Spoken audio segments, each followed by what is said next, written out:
7. I would call this meeting of the Holbrook School Committee to order, and I would ask us all to rise and invite everyone to join us in pledging allegiance to our nation's flag. I pledge allegiance to the flag of the United States of America and to the republic for which it stands, one nation, under God, indivisible, with liberty and justice for all. I also, before we sit down, I just wanted to recognize that our business manager isn't going to be here because of the loss of her mom, and our thoughts go out to her, and I just thought we'd just have a little moment of silence in honor of her family.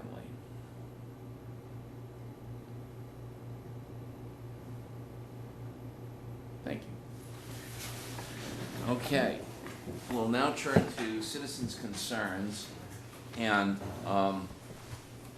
would ask, does any citizen have a concern? All right, seeing none, we will now turn to the next item on the agenda, which are reports, and I see the first report is the Student Advisory Committee, which appears to be represented as a committee of one tonight, very ably represented. Please let us know what's going on. Well, since Dr. DeMello won't be here tonight, I met with her this morning and we also compared notes, so this is in part with Dr. DeMello.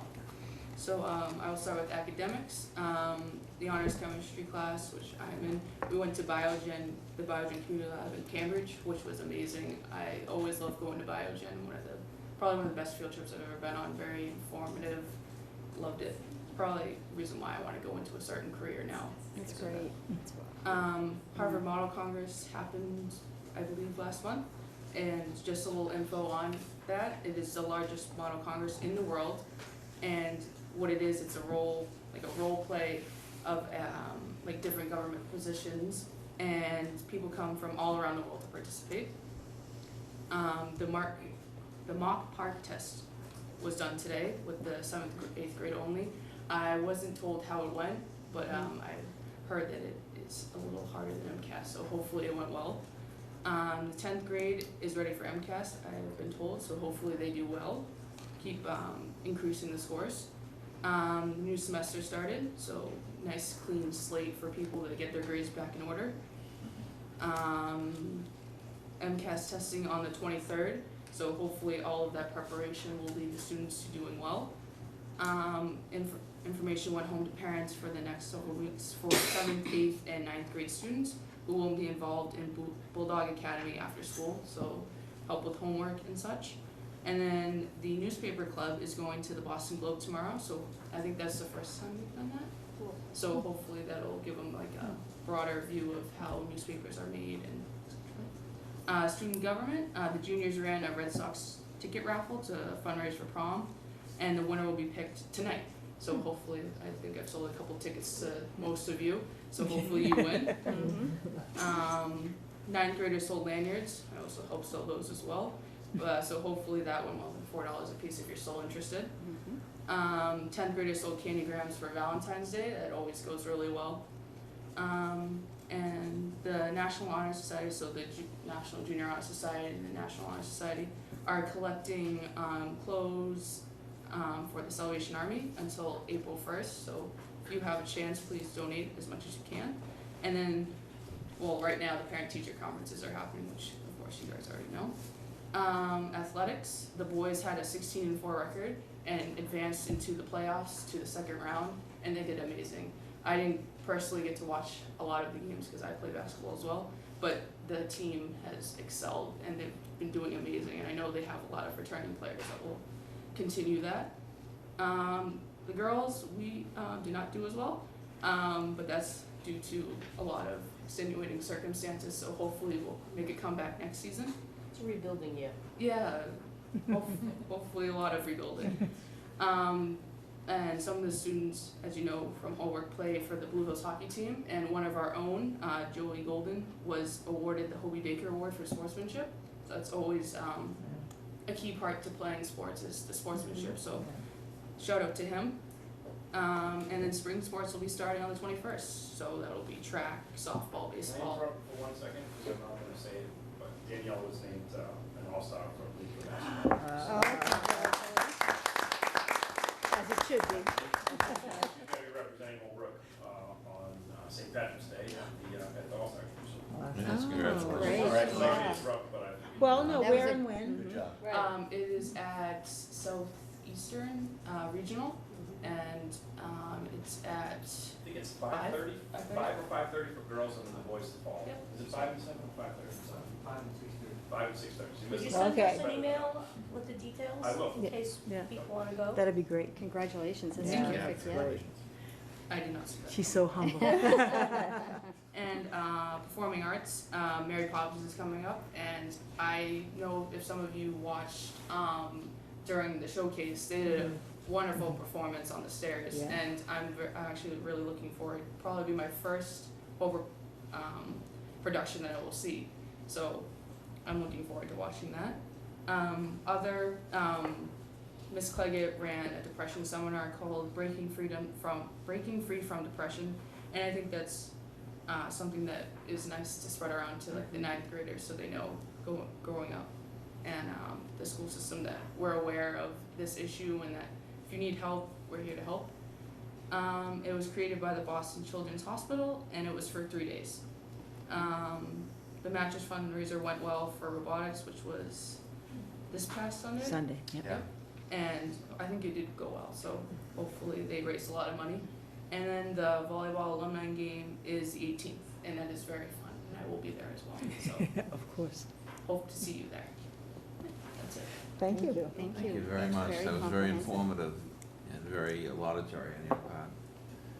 The next report we have is the superintendent's report, and you have someone that is going to make a presentation. Dr. Yes. Lally.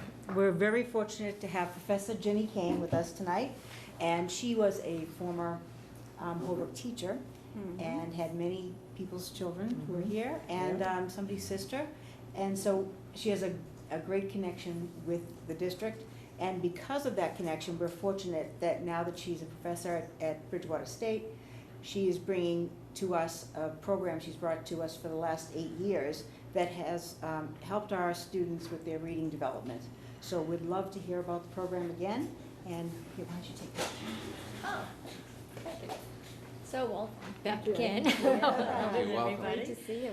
I'm here to request the facilities of the Kennedy School for the Bridgewater State University Summer Reading Enrichment Program.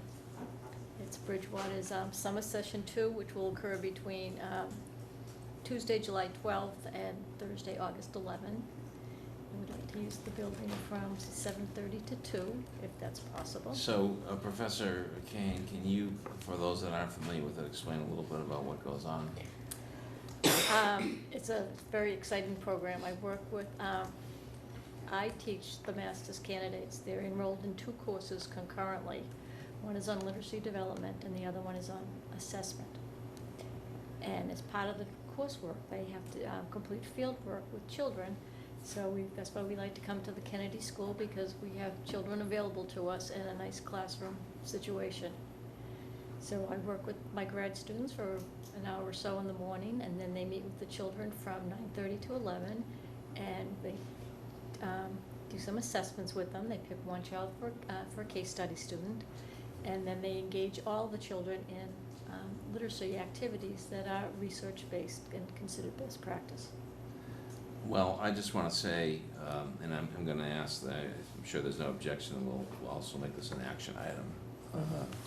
Take it out of the action items and move it up here. But I just want to say how, and I'm sure I speak for the whole committee, how thrilled we are with this collaboration with Bridgewater State and the Holbrook School District, mostly through your efforts. We want to thank you very much for what you've done. You know, and we hope that this is something that will nurture and increase as time goes on. I hope so. You know, on behalf of the university, they're thrilled to be here. They are, you know, very grateful to have the partnership with Holbrook. And I have a new boss this year, Dr. Jennifer Manak, who has taken over for Dr. Bookowicki, and she just can't wait to come visit. Well, I would like to entertain a motion to allow this program on the times that Professor Kane has So stated. moved. Second. Any more discussion? All the Can I guys, ask one quick question? please. I think it's a great partnership between Bridgewater and Holbrook Schools. Are there other areas that you might be aware of where we could expand the partnership? I really just know about my own little Okay. Department of Elementary and Early Childhood Education and the graduate reading program. I'd be But- happy to talk to Dr. Clark, who's the president there, and see if we can Yeah, 'cause he's a local board, work so he'd something be- out. yeah. Yeah, I have some familiarity with him. Yeah. We served on the board together. so- Sure, I'd and I love to know- know and Yeah. explore that. All right, we'll. I also supervise student teachers, and I do know that the university contracts with individual school systems, so I don't know if that might be something. Yeah. That might be we'd something Yeah. we look would into. definitely like to. Yeah. Yeah, I've get had a lot involved of in. Absolutely. students in Weymouth in the past, Mhm. so, it might be another nice All right. spot for them. That'd be great. Please, Yeah. maybe we can talk a little bit about that at some point. Yeah, so- All right, so any other Yeah, questions? I just on want the to say, motion? the good thing is that it's free, and the bad thing is I never know how many children I can accept until my graduate students enroll. We What are understand. the grade levels that you? We're gonna run it from entering grade 2 Yeah, to entering grade 6. okay. Yeah, I've personally had some children that have gone through your program, and it's just such a wonderful, it's made such an impression on them, and it's a terrific Oh, program. well, thank you. Never mind, the impression you left on my children. Oh, It was well, thank you. terrific, thank you. I've had a lot of repeat customers over the years. Yes, I've yeah. enjoyed it, so. Yeah, thank you. Well, you're very welcome, and I want to thank you very much on behalf of Bridgewater State University. Is there any more to be said? All right, all those in favor? That passes unanimously. Great, thank you very Thank much. you. Thank you very much. I'll be in touch with Michelle about the classrooms and this. Both my kids have their kindergarten. Kevin had it. Yeah, it's wonderful. Yeah. Great start. Well, we're not going to have a financial update because of the death in the family of our budget director, but we'll talk a little bit on the FinCom update about the upcoming budget. Was there anything else you had? Was that the sole part of your report? That was pretty much. Okay, so now we're gonna go to some discussion items, and this is probably a good meeting to have a few discussions. And I'm gonna start with, school committee member Davis had requested, and I think it was a good idea to talk about this Foundation Budget Commission's review and the report that they made, and I'll turn the floor over to you, Barbara. Thank you, sir. I've done just a very brief PowerPoint because I think it's really important. I think we have a better idea of what's going on if we actually see it in black and white, both all of us and people here as well as people watching from home. I'd like to thank Tracy Novick of the Mass Association of School Committees who ran a bunch of these slides. She's run the numbers for about a quarter of the districts in the state. And the first two slides are the two big, to use the usual word, two big budget busters in the budget that DESI has vastly undercalculated the employee benefits and fixed charges. Now, this doesn't appear in our budget, but it's part of net school spending. So, that's part of, the town says they're way over net school spending, and this is why, and there's a chart later on that will show that. But, so it's undercalculated by $2.2 million. And the next one, so she ran the FY14, it's the information available on DESI. I've got the FY16. This is out-of-district special education tuition.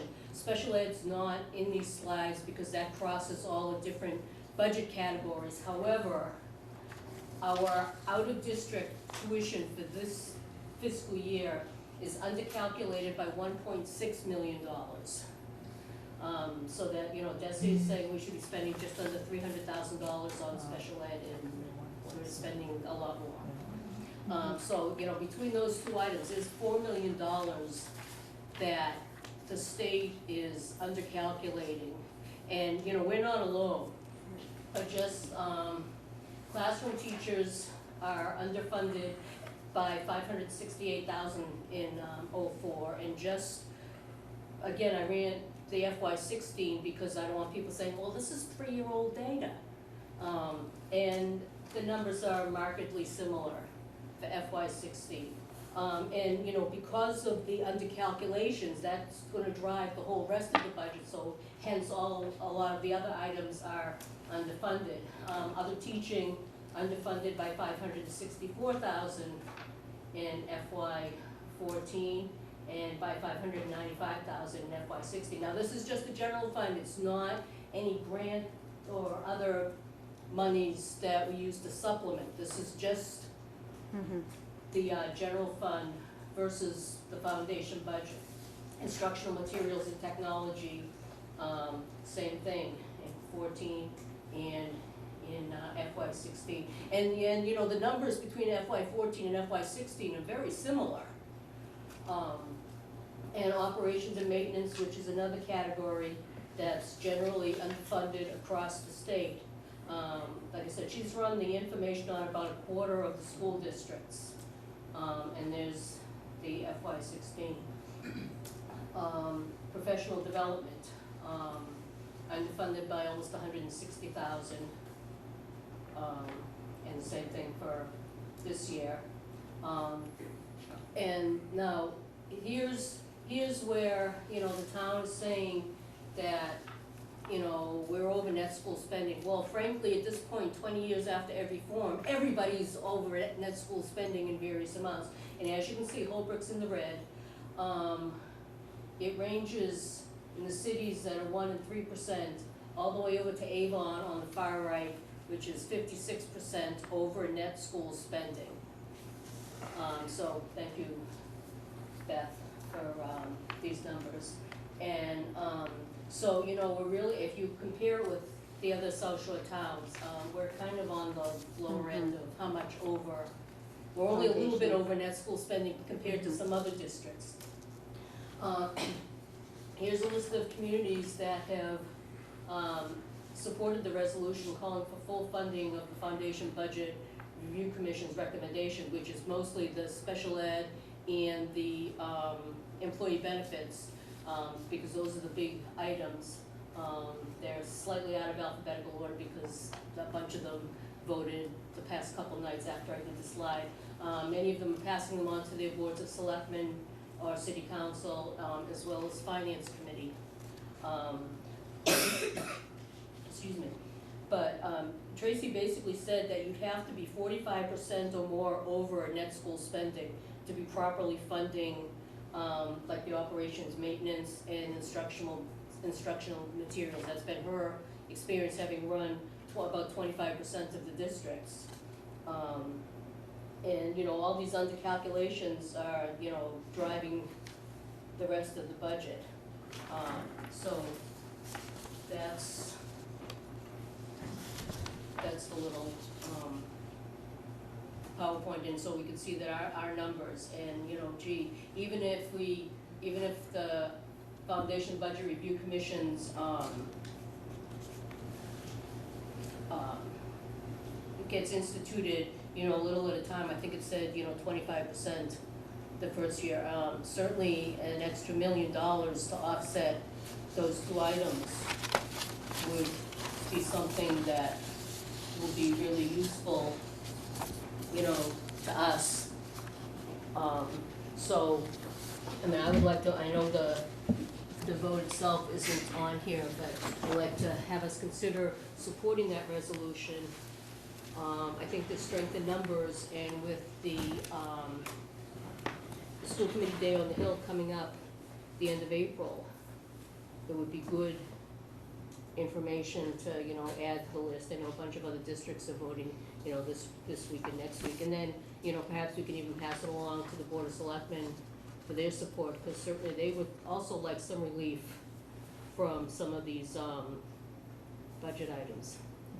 Well, I appreciate that presentation, and I had just had a few comments, and the reason I wanted to put it on for discussion is, you know, what this points out, I think, is the deficiencies in the formula that was created in response to the original lawsuit, that the school districts were not getting, and the school children of each city and town were getting a disparate treatment in public education. And I think that the towns are at a crossroads. I mean, the towns have to realize that they have to ante up in their budgets sufficiently in a town like Holbrook to make it happen. It's well enough to say we're gonna try to fix a formula. But the day will come, you know, if the towns do not pay appropriate attention, when the formula will be irrelevant. And this is a question of whether it already is irrelevant and whether this is really just an attempt to fix a broken car, okay? And the only reason, that's why I bring this up as a discussion item. For example, we're the only country that is not funded nationally on a state level with education. America is anomalous, and this area is broken up into these various districts that come back from colonial times. And you know, one can make the argument that when Horace Mann invented the public education system, the communities were a lot more equal in terms of having industry in each city and town, and commerce, which today is not necessarily the case.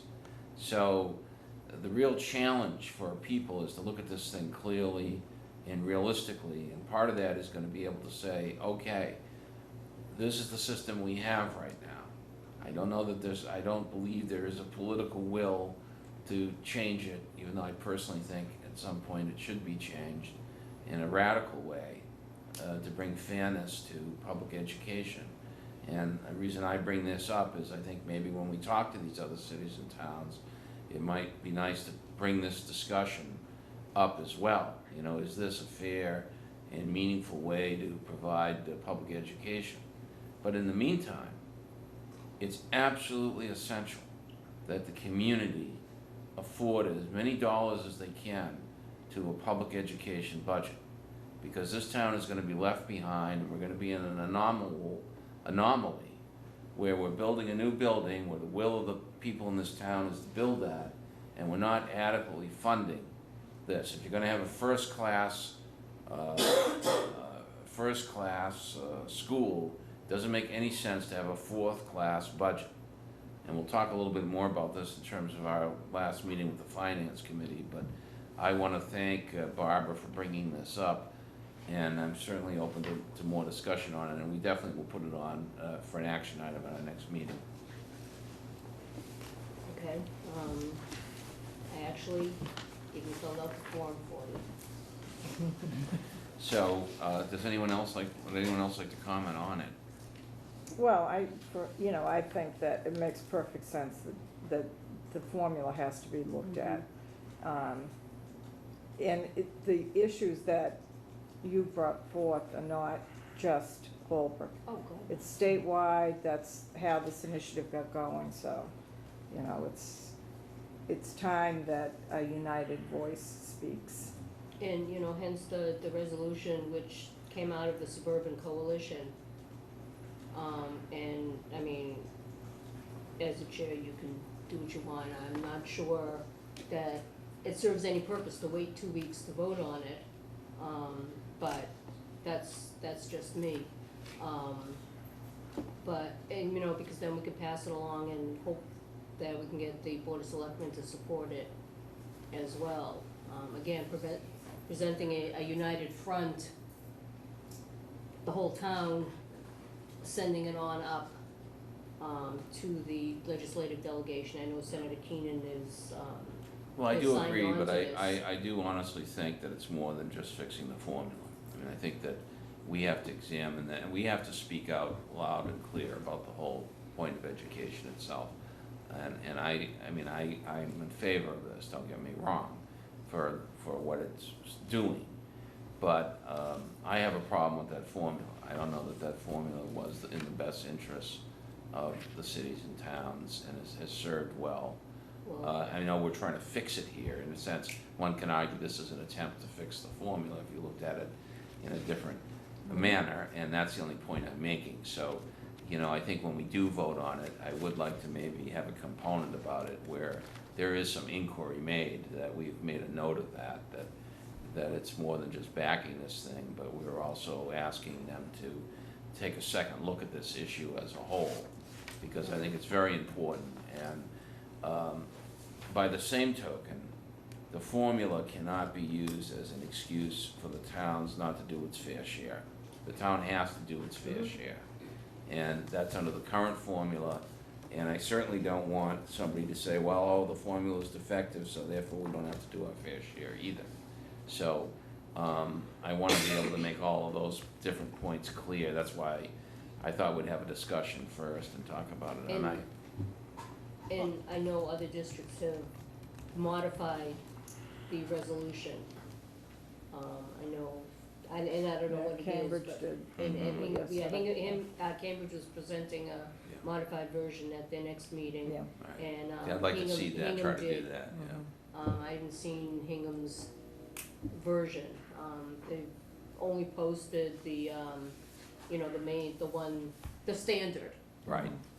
But, this is a Word document, so, if there's any editing, we can, We are gonna meet So relatively do that. quickly, Yeah, we have so a I meeting think, in 2 that- weeks. yes, so I Yeah. think that, yeah, that we're makes some meeting on sense. the 31st.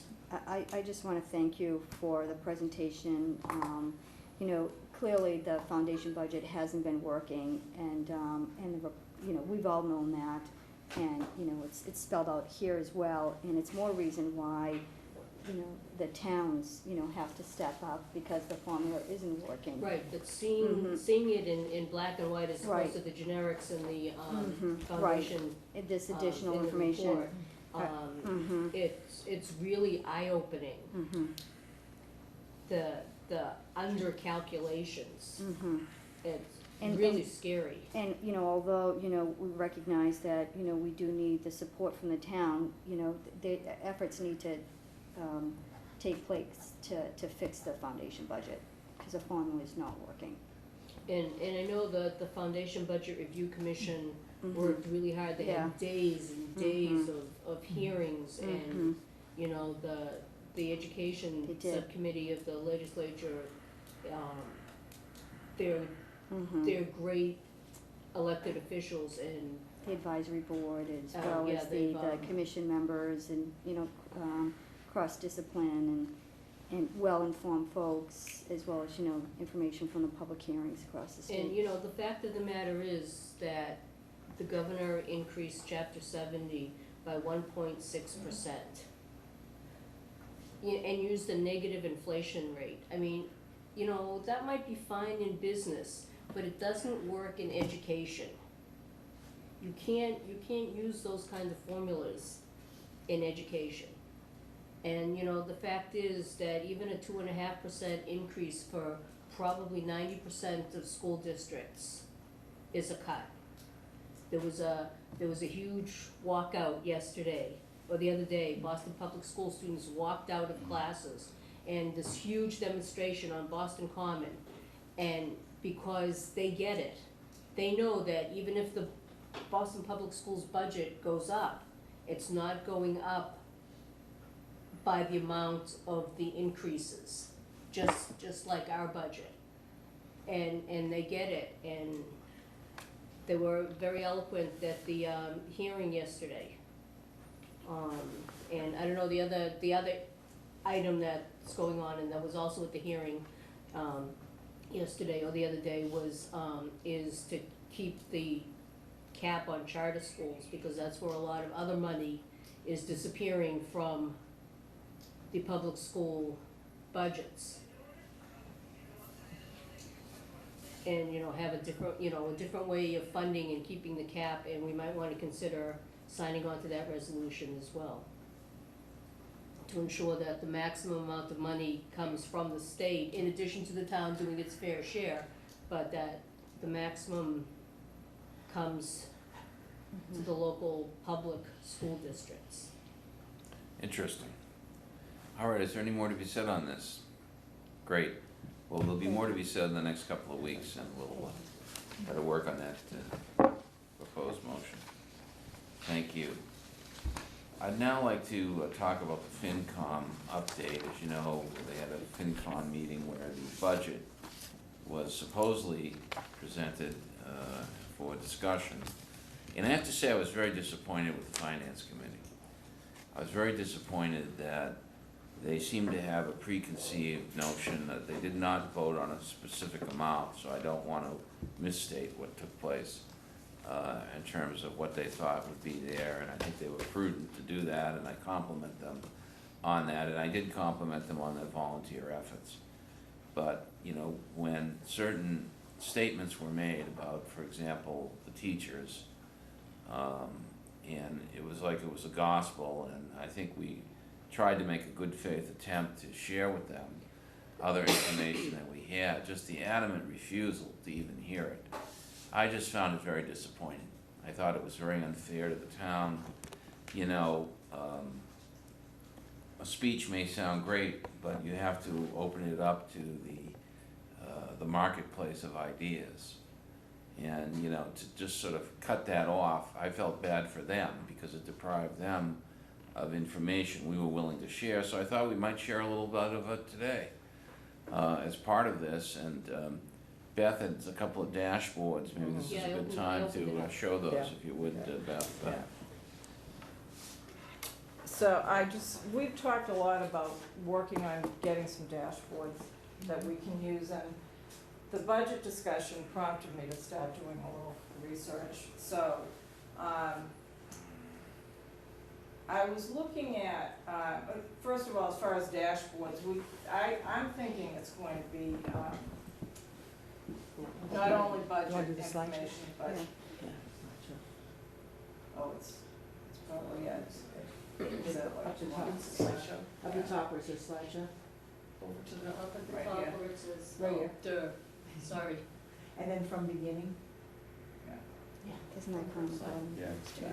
So, you know, I think our goal as a committee is to develop dashboards, not only for budget, but for things like demographics, student achievement, and those kinds of things. So I just started playing with this, I just did a couple, and I looked at, one of the things I looked at was, I was curious as to how the town compares to other communities in Norfolk County in terms of how it spends money by function. So they break it down by different departments, and where do we stand? Because that was something that was raised at the FinCon as to, you know, how we're spending money. So this is Norfolk County, how much we spend per capita in Norfolk County. And you can see that Holbrook is fourth from the bottom in terms of that expenditure for education. And I think that's been pretty typical over the years. I don't think that this is a new fact, but I think by developing these dashboards, we'll be able to share this information so we all have a real understanding about, you know, how the money falls out. So this is, how do we compare for fire? And we're about seventh from the top in fire. And for police, we're just about in the middle. And I looked at these because this came up in some of the FinCom discussions about education spending, and that we're spending more than what we need to. So, you know, I think this gives us a little more information about where we really are. And the other thing that came up was teacher salaries. So I looked at some area towns that I could find the salary schedules. And I looked at one step, I looked at master's step 8. I've looked at other steps, and you can do that. The average doesn't really tell you a lot because the average has variables like how long teachers have been in the district that can really skew the average. And, you know, the comment was made that the teachers are well paid. I think the teachers are in the middle if you look at this. And, you know, there are certainly many communities where at that exact same step they would make, you know, significantly more money. I'll continue to develop these and add more communities to it, and also add other ways to compare them, you know, other steps we can look at. It's just important information to look at when we're talking about our budget. Well, I do have to say, this is, a start of a more accurate and honest comparison. During the FinCom committee, when they compared us to one school, Yeah. and, Yeah. again, were they doing some sort of average, or were they doing, a certain classification, so, Right. we don't know what that consisted of. Right. Comparing it to, multiple communities and, looking at different steps and, Right. and averages and so forth is a more honest and, So I think this, as a committee, this is something we can continue to develop these slides, and then when we are asked questions, we'll have some real data that we can refer to, so. And if people have certain types of slides or data that they wanna develop and add, we can, combine them, and I'm sure the administrators will have information in terms of, student achievement and things like that, and you probably already do, that we could put with it, so that, at any given time, we can pull it up and share it. and then can you just explain what M8 means for the audience that may not know, understand? So that's someone with a master's degree on step 8, and that's where they would fall on the salary schedule. And is that 8, is that mid-range, is that? That's right, pretty much in the middle. Some communities have 11 or 12 steps, some have 15. There's a little bit of a range of how many steps they have. There are some comparisons done using an M5, because that's the step often used for budgeting purposes, but, and I can look at that too. There's more variation actually at step 1. There's a lot of variation at step 1. When you get into step M8, I think you're really getting a better picture about how you compare them to other towns. Well, but I think, having the same slide for B1, I mean, yes, we know there's a lot of variation. Yeah. But that's one thing that they keep bringing up. Right. And so that might be a Right. useful one, not necessarily B1, even a B15. Yeah. Just for a comparison. Yeah, yeah. And I'll add other slides, like the one that I sent you on that school spending, I'll put in the budget section of this one, so. It's just a start, I think it's, something. Yeah, the other item is this, I was very appalled when one of the members was saying a 2% increase they thought was reasonable, and I just think that's abominable. That's a destructo increase, and, but I do think that we should relatively soon maybe have some scenarios that say 3%, 4%, to see what our budget would look like. And I would like to get those sooner rather than later. So, I mean, I think that, maybe if we have a directive, if that's necessary, to have that within the next, the town has asked for submittals by the 21st of March. So, I'm hopeful that if we could get this relatively quickly, then maybe if the committee would allow the budget subcommittee to take the data and look at it, that would make some sense. How fast of a turnaround do you think, Patty, that could be? Well, I think we have almost every piece for the narrative for that report, and we're waiting for, we have to get the budget piece. Okay, so maybe next week, is that fair? Probably next week. Okay, so why don't we say by, what's today, the 10th, by the 17th, is that, Yeah, I would expect it then. okay? And then maybe we'll meet, the I think we subcommittee talked about the meet after that. 17th was the day we were gonna have it in, Good, that we talked about Good. already. great, good. Alrighty, so Jim, that, yes. And the other thing, I think that a 2% increase in a school budget from one fiscal year to the next, in probably almost every district in the Commonwealth, is not even a level services. No, it is not. Most districts' level services that I saw on the listserv were between 3.5% and 4%. Maintenance And and maintenance. That's just level services, that's not making any kind of improvements. I'll go a step further, and I challenge the town fathers on this. All right, we need about, 977,000 or so to do those incremental increases and the changes. Why can't they do that? This year, why can't they do that? In other words, why can't we fund this budget fully and make a statement and that this town is committed to the education of these children, instead of trying to do a penny ante type of a situation, try to find a way, to do that. There must be a way to do that, okay? There must be some savings coming down on some of these various maintenance issues that have been going on and measures, and why not now? Why not make the diligent search now? We've had a lot of people from different parts of the town saying they're for the schools, they're for that, but there's a stony silence when it comes to funding this budget properly. So I challenge those town officials who have spoken out about the schools to put the money, put the ante up, okay, and look at this thing clearly and fairly. I know that there's a lot of good faith efforts being made to do that, but I think maybe we can do even better, and I'm hoping that that's the case. I've had some very good conversations with Mr. Gordon. I applaud him. I've had some members of some other committees saying maybe we can do even better than that this year. Why don't we make this the year that we send a message that the schools are going to get the maintenance man, and they're going to get the teachers that they need, and they're going to get this thing set up so that when we open this school, it's ready to go. And this is the town overwhelmingly voted for that.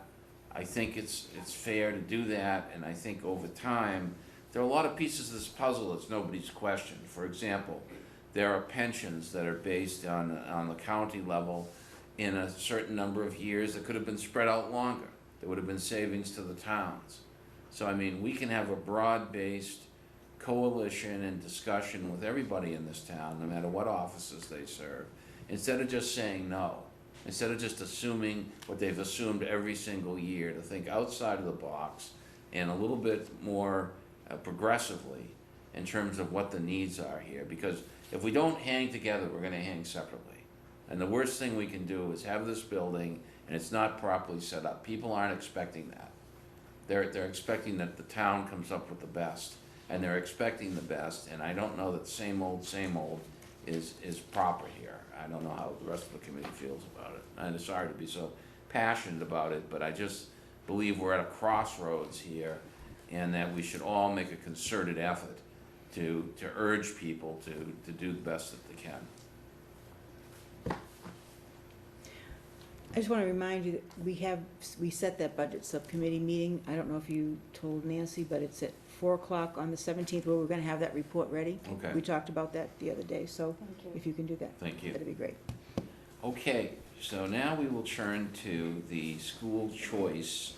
And actually, I'm going to put a line on this too, because I think we might as well move the vote after the discussion. Would you like to speak on that, Dr. Lally? Sure. I would like to recommend that we go with the same configuration that we've had for the last couple of years, and that is having it, school choice, open for grades 7 through 11. We don't offer it for kindergarten nor for the elementary schools, because we don't have the room to put any extra classes in there, and our classes are at a high count at this point. So we're recommending it for the grades where we can fit students, and that would be 7 through 11. And with the alteration this year, the one thing that we wanted to change is the acceptance date. We would like to change that to June 1st, because it's very difficult if we make it October 1st, when we're planning for the school year and we don't have the applications and we don't know who we have for students. So we're very happy to accept students, but we need to have a definitive answer so that we can plan for the school year. So we'd like to make it June 1st. So how does that work? Let's just say there's a student in Boston and their parents are saying, we'd like them to go to Holbrook. Is that possible? It's possible for grades 7 through 11. Okay. And if there's a sibling, and that's the one exception, a sibling for the closed grades. And how would that work with a homeschool child?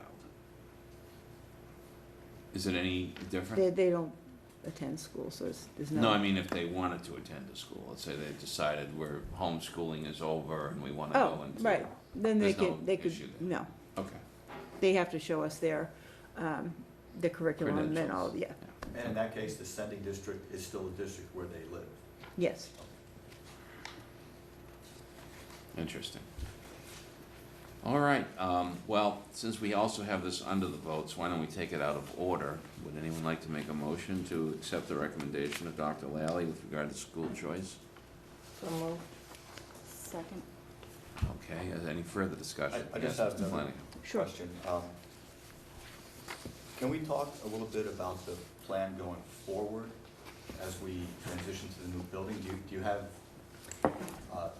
something in mind as to how the school choice plan would change as we transition? Well, we'll have to look at it to see if we're having students come back to us. So if, for example, we had students coming from other, coming back in the upper grades, we would have to adjust the numbers and maybe take a look at how that's gonna play out for our classrooms. For the lower grades, that's not usually the case that they're going somewhere else, but it could happen there too. So we would have to take a close look at that. But we won't know that probably until next year when we see who's saying, we wanna re-register. But do you see, as we move into the new building, do you see a growth in the numbers of choice students, or would you recommend holding the number even if we have? I think added we space? should hold this because we will have our own students from Holbrook coming back. And we wanna make sure that those students, because we have to take our own Holbrook students Right. first. That's kind of why I'm asking yeah, about how okay. we're gonna handle this. Well, wait a Well, I minute, think let me ask a question with the question to follow John's question. Is, for example, if we start building the curriculum and we get more students who traditionally have been leaving, let's say, does that have an effect on how you Yes. analyze the school choice? Right. So in other words, the jury is out for the Right. next few years on that, is that the? Exactly, fair we'd have say? to see if we, if people were saying, okay, we're gonna re-register or whatever, we wouldn't be able to tell. So we wanna make sure, that even though it could be open, we might have to do a lottery. So say, we had, 10 students come back in grade 10. So then we'd have to look at our classroom distribution, and if we still had room for 5 students, then, with school choice, you would have to put any applicants into a lottery. And so we would be able to adjust that way, or we might have to close it, depending on, what the numbers are. But I think it's kind of too soon to tell. We expect more students will come back, but, until it's a reality, I think we still are obligated to have the students who come as school choice now. Right. We have them all the way through, so it's, we want to be obligated to them, So it but, sounds like we're gonna be a little cautious, we're gonna try to gauge how many right. students return. Now, school committee, member Davis, you had a question? No. Oh, okay, great. Take No, it I back. didn't mean to have a confused look on my face. Any other questions? Any other Does that discussion? make sense, though? I'm not sure, I'm saying, No, yeah, okay, But is that a fair summary, that we're gonna yes, be conservative with the school choice Yes. until we see Mhm. how things look? yes. Okay, fair enough. So now, we'll take a vote. All those in favor? All those opposed? That passes unanimously. Thank you. Okay, school committee members report. I'm just going to say progress. Is there any other member that has a report? I do this, once I find my notes. I attended the student night at the JFK last week, and, it was very well attended. I think the students had a great time.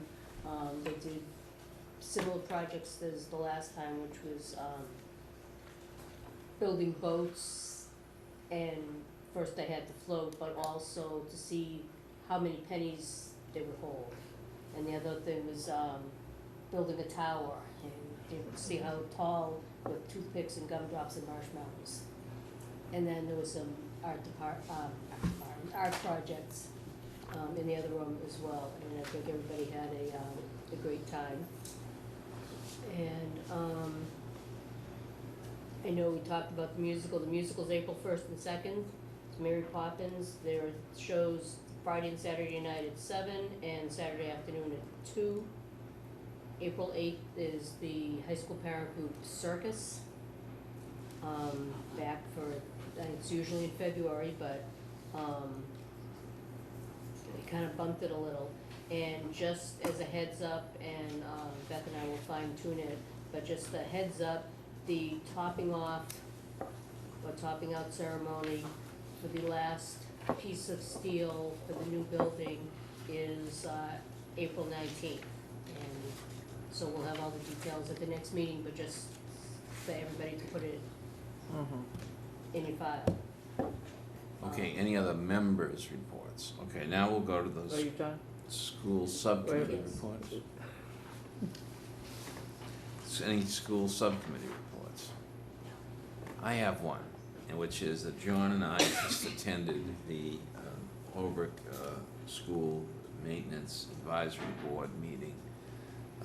They elected Mike as the chair and Mr. Don Austin as the vice chair. It was a very informative agenda, and we're looking forward to the next meeting where the architect is going to come from the building. But I was very impressed, and I'll ask John to speak on this if he wouldn't mind.